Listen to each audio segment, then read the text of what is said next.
ಫೆಂಗಲ್ ಚಂಡಮಾರುತದಿಂದಾಗಿ ಬೆಂಗಳೂರಿನ ಹಲವು ಭಾಗಗಳಲ್ಲಿ ಮುಂದಿನ 2 ದಿನಗಳ ಕಾಲ ಮಳೆಯಾಗಲಿದೆ ಅಂತ ಭಾರತೀಯ ಹವಾಮಾನ ಇಲಾಖೆ ತಿಳಿಸಿದೆ. ಸದ್ಯ ಬೆಂಗಳೂರಿನಲ್ಲಿ ನಿನ್ನೆ ಸಂಜೆಯಿಂದ ಮಳೆಯಾಗ್ತಾ ಇದ್ದು, ಹವಾಮಾನ ಇಲಾಖೆ ಅಧಿಕಾರಿಗಳ ಪ್ರಕಾರ ಕರಾವಳಿ ಕರ್ನಾಟಕ ಮತ್ತು ದಕ್ಷಿಣ ಒಳನಾಡಿನ ಕೆಲವು ಭಾಗಗಳಲ್ಲಿ ವ್ಯಾಪಕ ಮಳೆಯಾಗುವ ಸಾಧ್ಯತೆ ಇದೆ ಎನ್ನಲಾಗ್ತಾ ಇದೆ.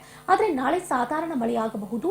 ಈ ಪ್ರದೇಶಗಳಲ್ಲಿ ಬುಧವಾರದಿಂದ ಮಳೆ ಕಡಿಮೆಯಾಗುವ ಸಾಧ್ಯತೆ ಇದೆ ಅಂತ ಅಧಿಕಾರಿಗಳು ತಿಳಿಸಿದ್ದಾರೆ. ಇನ್ನು ಬೆಂಗಳೂರು, ಹಾಸನ, ಮಂಡ್ಯ ಮತ್ತು ರಾಮನಗರ ಜಿಲ್ಲೆಗಳಿಗೆ ಇವತ್ತು ಯೆಲ್ಲೋ ಅಲರ್ಟ್ ಅನ್ನು ಘೋಷಣೆ ಮಾಡಲಾಗಿದೆ ಅಂತ ಭಾರತೀಯ ಹವಾಮಾನ ಇಲಾಖೆಯ ಬೆಂಗಳೂರು ವಿಭಾಗದ ನಿರ್ದೇಶಕರಾದಂತಹ ಸಿಎಸ್ ಪಾಟೀಲ್ ಅವರು ತಿಳಿಸಿದ್ದಾರೆ. ಇಷ್ಟೇ ಅಲ್ಲದೆ ಫೆಂಗಲ್ ಚಂಡಮಾರುತದ ಪ್ರಭಾವದಿಂದಾಗಿ ಭಾನುವಾರದಿಂದ ಬೆಂಗಳೂರು ಮತ್ತು ಕರ್ನಾಟಕದ ಇತರ ಭಾಗಗಳಲ್ಲಿ ವ್ಯಾಪಕ ಮಳೆಯಾಗಿದೆ ಅಂತ ಮಾಹಿತಿ ನೀಡಿದೆ. ಬೆಂಗಳೂರು ಸೇರಿದಂತೆ ಕರ್ನಾಟಕದಾದ್ಯಂತ ತಾಪಮಾನದಲ್ಲಿ ಇಳಿಕೆ ಆಗಲಿದೆ ಅಂತ ಹವಾಮಾನ ಇಲಾಖೆ ಮುನ್ಸೂಚನೆಯನ್ನ ಕೊಟ್ಟಿದ್ದು, ಈ ವಾರವಿಡೀ ಬೆಂಗಳೂರಿನಲ್ಲಿ ಮೋಡ ಕವಿದ ವಾತಾವರಣ ಇರಲಿದ್ದು, ಗರಿಷ್ಠ ತಾಪಮಾನವು ಸುಮಾರು 22 ಡಿಗ್ರಿ ಸೆಲ್ಸಿಯಸ್ನಷ್ಟು, ಕನಿಷ್ಠ ತಾಪಮಾನವು 19 ಡಿಗ್ರಿ ಸೆಲ್ಸಿಯಸ್ನಷ್ಟು ಇರುತ್ತೆ. ಬೆಂಗಳೂರು ನಗರ ಮತ್ತು ಗ್ರಾಮೀಣ ಪ್ರದೇಶಗಳಲ್ಲಿ ಕನಿಷ್ಠ ತಾಪಮಾನವು 16 ಡಿಗ್ರಿ ಸೆಲ್ಸಿಯಸ್ನಿಂದ 19 ಡಿಗ್ರಿ ಸೆಲ್ಸಿಯಸ್ನಷ್ಟು ಇರುತ್ತೆ ಅಂತ ಹವಾಮಾನ ಇಲಾಖೆ ತಿಳಿಸಿದೆ.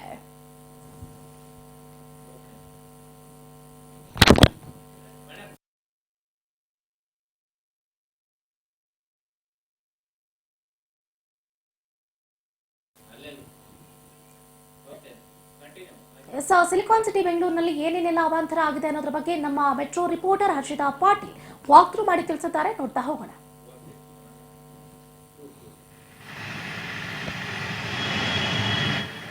ಬೆಂಗಳೂರಿನಲ್ಲಿ ಬಿಟ್ಟು ಬಿಡದೆ ಸತತವಾಗಿ ಜಿಟಿ ಮಳೆ ಸುರಿತಾ ಇರುವಂತದ್ದು. ಸದ್ಯ ಒಂದು ಕಡೆ ಮಳೆ ಹಾಗೂ ಚಳಿ ಎರಡರ ಜೊತೆಗೆ ಬೆಂಗಳೂರಿನ ಜನತೆ ಜೀವನ ಮಾಡಬೇಕಾಗಿರುವಂತಹ ಪರಿಸ್ಥಿತಿ ಕೂಡ ಒದಗಿ ಬಂದಿರುವಂತದ್ದು. ಸದ್ಯ ಒಂದು ರಸ್ತೆಯಲ್ಲಿ ನೀರು ನಿಂತ್ಕೊಂಡ್ರೆ ಇನ್ನೊಂದು ಕಡೆ ಗುಡ್ಡೆ ಬಿದ್ದಂತ ರಸ್ತೆಗಳಲ್ಲಿ ವಾಹನ ಸವಾರರು ಎದ್ದೋ ಬಿದ್ನೋ ಅಂತ ಓಡಾಡುವಂತ ಪರಿಸ್ಥಿತಿ ಕೂಡ ಒಂದ್ ಕಡೆ ಎದುರಾಗಿರುವಂತದ್ದು. ಈಗಾಗಲೇ ಹವಾಮಾನ ಇಲಾಖೆಯ ಮುನ್ಸೂಚನೆ ಪ್ರಕಾರ ಇನ್ನು 48 ಗಂಟೆಗಳ ಕಾಲ ಕೂಡ ಸತತವಾಗಿ ಮಳೆ ಸುರಿಯಲಿದೆ ಅನ್ನುವಂಥ ಮಾಹಿತಿಯನ್ನು ಕೂಡ ಈಗಾಗಲೇ ನೀಡಿರುವಂಥದ್ದು.